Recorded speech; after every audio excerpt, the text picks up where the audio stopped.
Bago po tayo magsimula, shoutout po muna tayo sa 5 naunang mag-comment na sina Lodi MRPH, Lodi Ronil Pinaso, Lodi Joselito Badong, Lodi De Las Danter, Lodi Aiza May Altamera, Lodi Ronel Lacao. Maraming salamat po sa inyong lahat, at kung bago ka pa lang dito, baka naman. Ika-80 kabanata sa pagpapatuloy. Sinabi ng ating bida sa kanya habang inangat niya ito sa hangin na sabihin mo sa akin ang lahat ng alam mo tungkol sa sitwasyon dito. Ang negosyante na nasakal ay hindi man lang makahinga ng maayos na nahihirapan sa paghinga.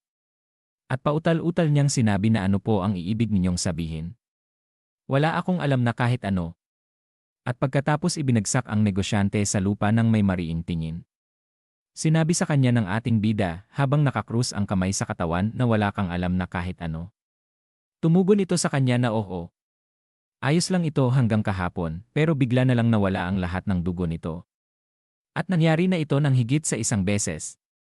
Kumunot ang noo ng ating bida at tumingin ng seryoso at sinabi sa isip na isang martial art na kayang sipsipin ang dugo mula sa isang buhay na organismo sa magdamag.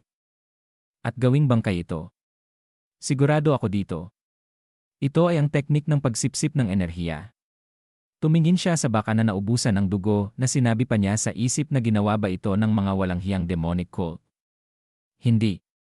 Ang mga bakas na iniwan sa bangkay na yon ay nagpapahiwatig ng iba. Ito ay isang mas orihinal na anyo ng teknik ng pagsipsip ng enerhiya. Napatikom siya ng kamao at sinabi pa niya na wala dapat sinuman sa murim na may alam sa teknik na ito. Dahil ang huling taong nagmana ng teknik ng pagsipsip ng enerhiya ay ako. Na nakasimangot na nakatingin siya dito.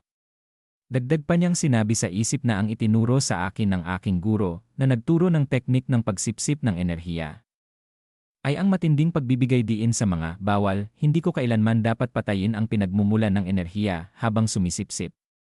Sa sandaling patayin ng isang tao ang kanyang pinagbubuhatan gamit ang teknik ng pagsipsip ng enerhiya, magsisimulang maipon ang enerhiya ng kamatayan sa kanyang katawan, at habang dumarami ito, mas lalala rin ang mga side effect. Unti-unting mawawala sa kanya ang kontrol sa sarili dahil sa matinding pagnanasa na pumatay at hindi na rin siya makapamumuhay ng normal na may matinong pag-isip. Kaya kinakailangan niyang uminom hanggang sa mawalan siya ng malay, para kahit papaano'y makayanan ang lahat ng iyon. Ang katawan nila ay unti-unting manghihina, at ang kanilang panloob na enerhiya ay sa pilitang kakalat. Sa huli, ang gumagamit ng teknik ay magiging sobrang payat na tila nawawala na sa mundo. Kaya't ang isang demonyong mandirigma ay masusumpa kung mali ang paggamit nito, pero ako ay sumunod sa mga bawal, pinagtibay ang aking mga pundasyon, kinumpleto ang Shadow Dragon Core Energy, at naging ganap na pinuno ng murim. Ngunit ang taong ito tuluyang binalewala ang mga bawal. Seryoso pa siyang nakatingin at sinabi sa isip na siguradong nararanasan na niya ang mga side effect. Ibig sabihin, isa siyang mamamatay tao na kayang pumatay ng kahit sino, kahit kailan niya gustuhin. Siguradong nararanasan na niya ang mga side effect. Malamang nasa isang sulok siya ngayon, umiinom ng napakaraming alak. Makikita ang mata ng ating bida na sinabi pa niya sa isip na ang isang tao na may alam sa teknik ng pagsipsip ng enerhiya. Sigurado akong may kaugnayan siya sa akin o sa aking guro. Hindi ko man alam kung sino siya, pero tiyak na matatagpuan ko siya. At sumapit na ang kinagabihan. Isang tao ang nangangalit ang mga ngipin na may hawak na espada na natatakot. At sinabi pa nito na ikaw siguro ang taong gumagawa ng lahat ng gulo nitong mga nakaraang araw. Ikaw rin siguro ang pumatay kay Justice Jiang kahapon. Hawak ang itak na may dugo, sinabi nito na marami akong natatanggap na mga kahilingan nitong mga araw na to, pero ayos lang yon, mas mabuti pa nga para sa akin. Tumugon ng lalaki sa kanya na kung tungkol ito sa pera, magbabayad ako ng mas malaki. Mabilis na binitawan ng itak at muling sinalo sa kanyang harapan na nakangiting sinabi na hindi. At pagkatapos ay mabilis itong papasugod sa lalaki. At ilang sandali pa ay nilampasan niya ang lalaki na napatingin pa. Ito sa kanya. Sinabi sa kanya ng lalaki na wala akong pakialam sa pera. Na nahiwa na pala niya ito sa lalamunan at napasabi na lang na ano. Na napatingin ito sa kanyang liig nang maramdaman niya ang sugat dito. Winasiwas niya ang itak nito upang ang dugo sa talim ay mawala habang ang lalaking inatake niya ay pumuslit ang dugo sa liig. At nakangisi pang sinabi na mas gusto kitang patayin kaysa tanggapin yan. Tiningnan niya ang lalaki at sinabi pa na ano ba to? Patay ka na agad? Hindi ko pa nga naririnig ang sagot mo. Huminga ito at tiningnan muli niya ang papel na listahan ng papatayin niya at sinabi na tingnan natin, ang susunod na mabibiktima ay. Nang mabilis na napalingon ito nang may tumawag sa kanya na hoy. Ito pala ay ang ating bida na nakatayo sa ibabaw ng bubong na sinabi ng lalaki sa kanya na sino ka. Na tinitigan lang siya ng ating bida.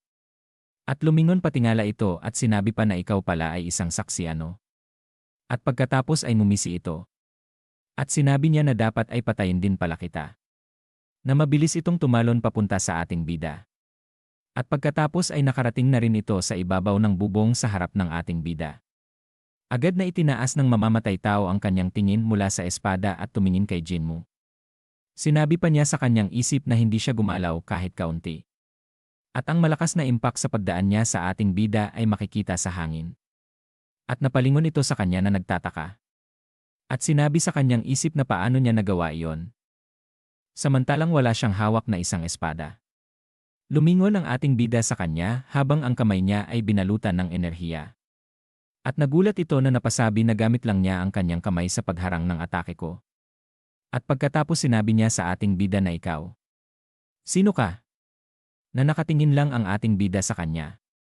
At ibinaba niya ang kanyang kamay at sinabi niya sa mamamatay tao na ako nga dapat ang nagtatanong niyan sa iyo. Dagdag pa ng ating bida na sino ka? At paano mo nalaman ang energy absorption technique? At dito na po nagtatapos ang ika-80 kabanata.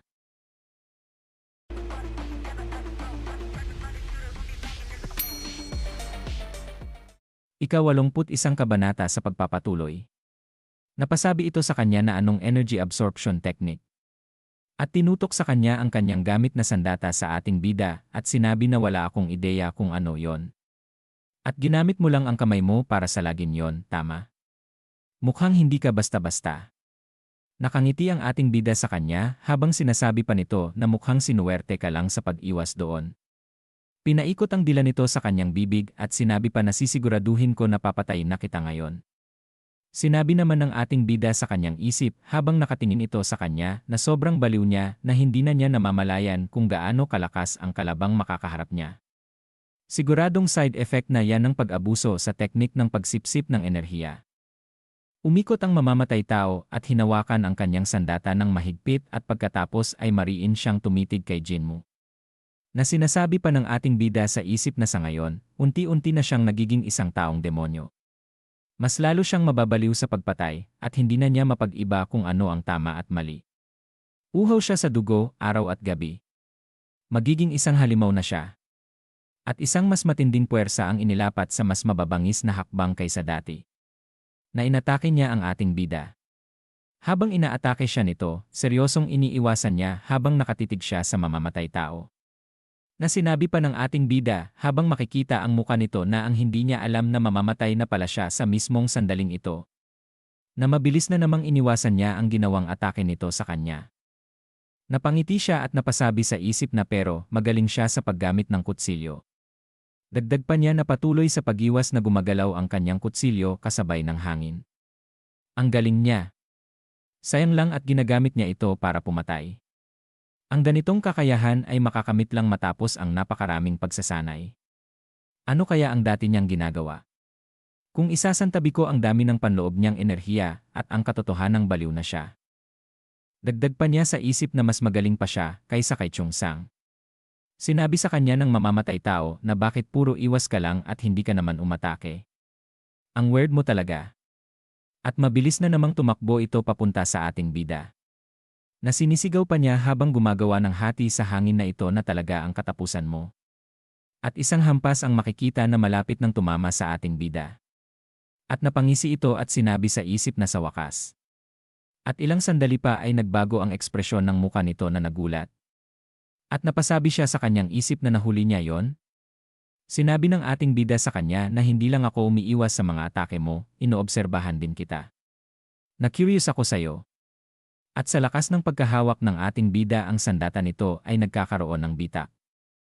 At ilang sandali pa ay winasak niya ito na makikita ang muka ng mamamatay tao na nagulat. Sa mga mata ng mamamatay tao, iginuhit ang isang nakakalokong ngiti ng ating bida. At sinabi sa kanya na marami pa akong gustong malaman kaya hindi kita papatayin. At pagkatapos ay isang malakas na suntok ang pinakaulan ng ating bida sa katawan nito. At sinundan pa ng isa ng ating bida. Na ito ay tumama sa muka nito. Namuti ang mata nito habang tumatalsik ang dugo sa hangin. Marahil ang pagkabigla ng pagtama sa tiyan ay labis para maiwasan ng mamamatay tao ang atake, na siya ay nakatingin rito gamit ang kanyang mga mata sa nakahandusay na lalaki. Ginamit ng ating bida ang kanyang paa upang tingnan kung may malay pa ito. At sinabi niya na sige, tignan natin. Saan kaya ako magsisimula? Na nakangising sinabi ito ng ating bida. At lumipat ang eksena sa Dongbrim Battlefield, isang tindahan malapit sa sangay ng lawa ng Dongdong. Nagising ang asasin na nakakaramdam ng matinding sakit sa kanyang tiyan at mukha. At ang paningin na sumasalamin sa mapanglaw na mga mata ay unti-unting luminaw. Ang unang niyang nakikita ay isang medyo malaking kisame. Napahawak siya sa ulo at sinabi niya na nasaan daw siya. At nagulat ito. Na napatingin sa gilid ng sinabi ng ating bida na gising ka na. At napasigaw ito na hayop ka. Sa sandaling makita niya ang ating bida, tumalon siya at iniunat ang kanyang kamao. Ngunit ito ay tila isang papel na nililipad ng hangin na wala man lang kalakas-lakas. Ginagawa niya ang kanyang makakaya upang abutin, ngunit hindi siya masyadong mabagal at hindi niya naramdaman ang lakas na makahuli kahit isang langaw. At sinabi ng ating bida na anong ginagawa mo? Na nakatingin siya dito ng kaawa-awa. At napasabi ang asasin sa isip na nalintikan na hindi ako makabuo ng lakas. At ibinasura ito ng ating bida na may inis na ekspresyon sa kanyang mukha. Hinampas ng ating bida ito habang sinasabi na ang dumi-dumi mo. Gayunpaman, hindi nakayanan ng asasin ang puwersa at natapon mula sa pader na dumikit ito dito. At pagkatapos nagtataka ang ating bida kung bakit ganun kalakas ang pagtapon nito. Nilapitan niya ito at sinabi na hoy, tumayo ka na dyan. Ganyan ka na ba talaga kahina? Na sinabi pa ng ating bida sa isip na mukhang panandalian lang ang bisa ng lakas na kinukuha niya mula sa mga baka. At nahihirapang lumingon itong tumingin sa ating bida, sinabi nito sa kanya na papatayin kita. Nakatingin sa kanya ang ating bida at sinabi niya sa isip na ang malakas na katawan niya ay nagbago na parang bulak na nabasa sa tubig. Ang kanyang mga paa at kamay ay naging sobrang nipis at ang kanyang mga mata ay nanlaki ng nakakatakot. Alam niya ang mga side effect ng technique ng absorption technique, ngunit hindi niya inaasahan na magiging ganito kalala. Pero hindi pa rin maganda sa pakiramdam na makakita ng tuyot na bangkay sa harap ko. Na sinabi pa sa kanya ng asasin na puputulin ko lahat ng mga braso't binti mo. Na sinabi pa ng ating bida na kailangan ko muna siyang tulungang makabalik sa katinuan. Humawak si Jinmu sa buhok na nakatingin sa asasin na ito ay may bahagyang naguguluhang ekspresyon sa kanyang mukha. At sinabi sa ating bida nito na anong ginagawa mo ngayon? Sa isang sandali, nawala sa isip ang asasin. Na makikita ang liwanag na gawa ng ating bida, sinasabi na ang mabuting enerhiya ng Wudang Sect, isang sekta ng Taoismo. Kaya nitong palayasin ang masamang enerhiya at demonyong lakas. At seryosong naiisip pa niya ang nangyari sa kanya noon at sinabi sa isip na naranasan ko na yan dati. Ngayon ko lang naisip, kung maililipat ko sa kanya ang mabuting enerhiya, baka pansamantala siyang magbalik sa katinuan. Unti-unti nang nawawala ang liwanag na makikita ang muka ng asasin. At pagkatapos ay naubo ito, na sinabi ng ating bida sa kanya na nakabalik ka na ba sa katinuan mo? Nakayuko itong pinagpapawisan na walang masabi. At matapos ang kanyang layunin ay yumanig at bumalik, ang kasiglahan at kabaliwan sa mga mata ng asasin ay kumupas. Sa ilang sandali, mababawi niya ang kanyang orihinal na karakter. Natumingin ito sa ating bida at sinabi sa kanya na sino ka. At dito na po nagtatapos ang ika-81 kabanata.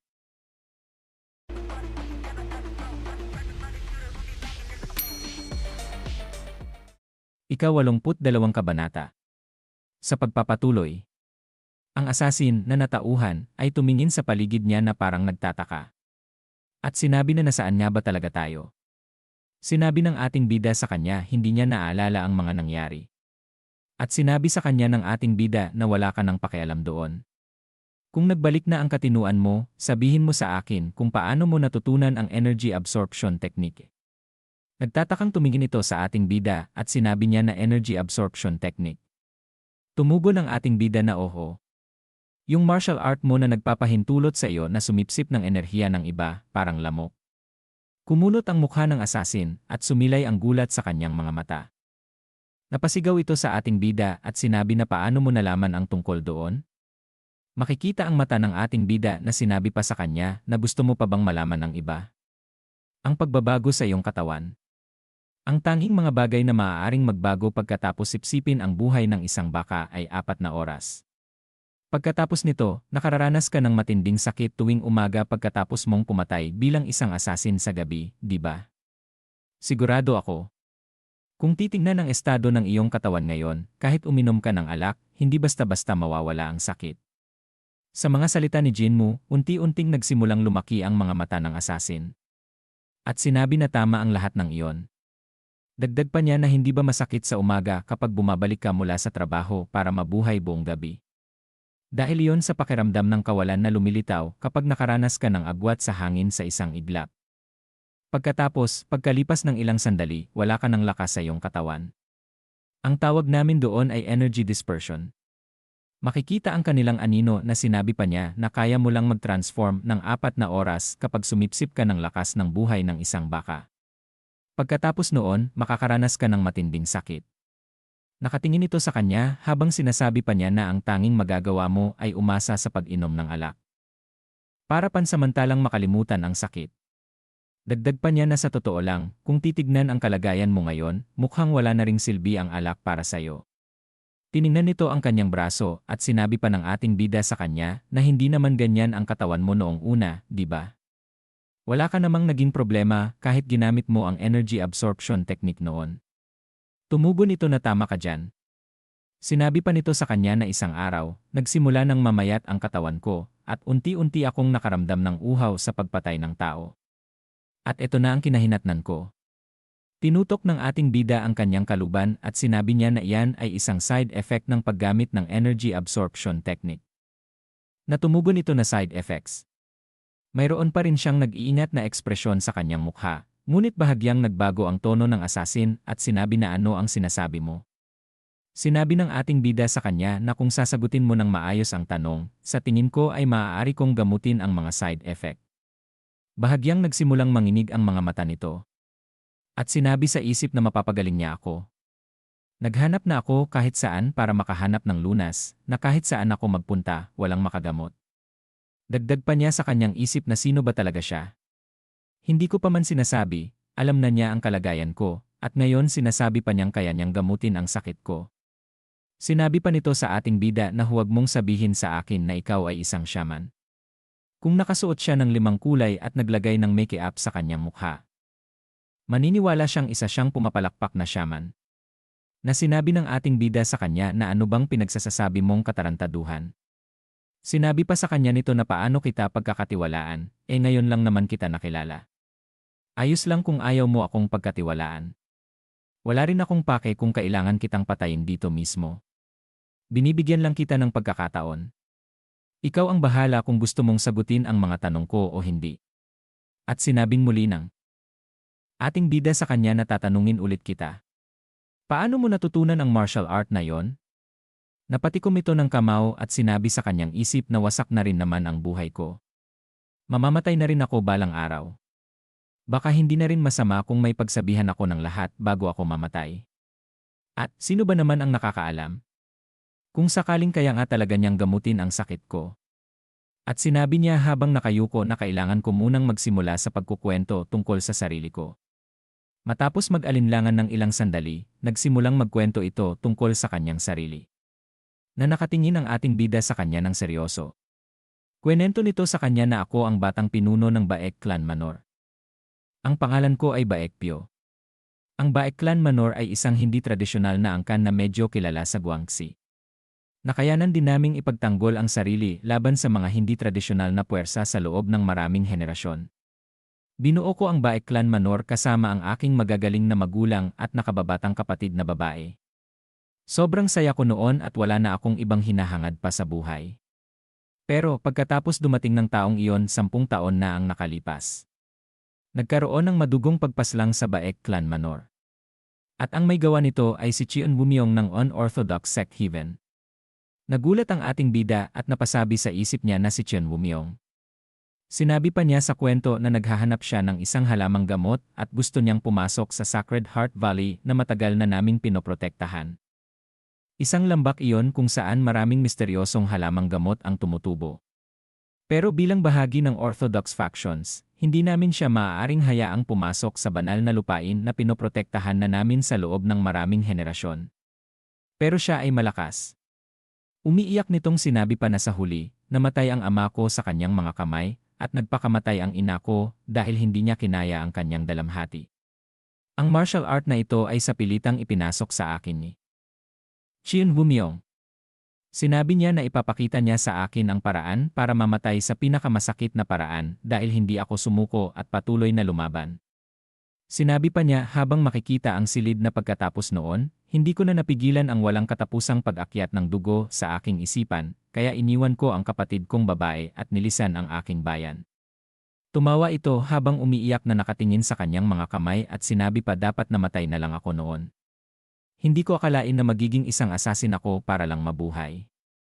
Bumilog ang mga mata ng ating bida at sinabi sa isip na 10 taon na ang nakalipas. Noon naghahanap si Chien Woo-myung ng immortal plant. At naaalala ko ngayon na may isa pa palang tao na natutunan ang energy absorption technique. Napahawak sa muka ang ating bida at sinabi pa niya sa isip na Chien Woo-myung. Itinuro ko iyon sa iyo dahil ikaw ang pinakamalapit sa akin. Sinabi ko sa iyo na huwag mo itong ituro sa iba.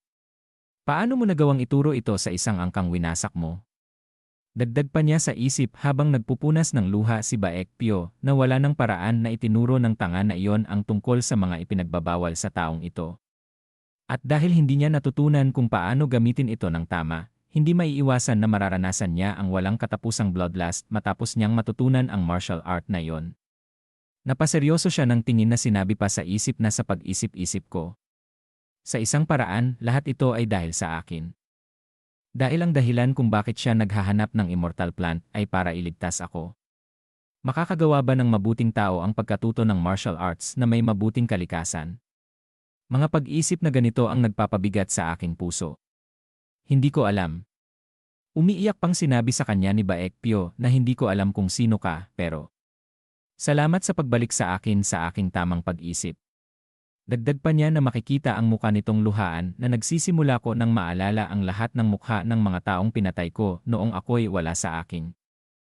Katinuan. Ang paraan para makapagbayad ako sa aking mga kasalanan ay mamatay na agad hanggat maaari. Humawak ito sa ating bida at sinabi na kaya pakiusap. Pakilinis ako mula sa aking mga kasalanan. Patuloy sa pag-iyak ito na nakahawak sa ating bida na nakikiusap sa kanya.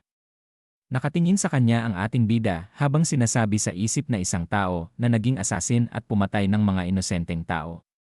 Pero kung hindi dahil kay Chien Woo-myung, hindi sana niya nawala ang kanyang pamilya o naging isang asasin. Napinagmasdan niya ito na may lungkot sa kanyang mga mata. Hinatak ang kanyang espada na sinabi pa niya sa isip na dahil kay Chien Woo-myung kaya ako nabubuhay bilang Jinmu ngayon. Nakahanda na si Baekpyo na ito ay pumikit na. At pagkatapos winasiwas ng ating bida ang kanyang espada sa katawan nito. Ngunit puro daplis lang ang ibinigay na sugat ng ating bida sa kanya. Na makikita ang ating bida na seryosong winawasiwas ang espada niya. Nagtataka naman si Baekpyo kung bakit ganito ang ginawa ng ating bida sa kanya. Sinabi niya sa kanya na diyan na ninirahan ang masamang enerhiya. Sumigaw ito sa kanya at sinabi na bakit hindi mo pa ako pinatay. Hinawakan niya ito sa ulo at sinabi sa kanya na naalala mo pa kung paano i-circulate ang iyong enerhiya, tama ba? Nagulat naman ito na napatingin sa ating bida. Sinabi pa ng ating bida sa kanya na i-circulate mo ang iyong enerhiya. Tutulungan kita na tuluyang mailabas ang masamang enerhiya mula sa iyong loob. At dito na po nagtatapos ang ika-82 kabanata.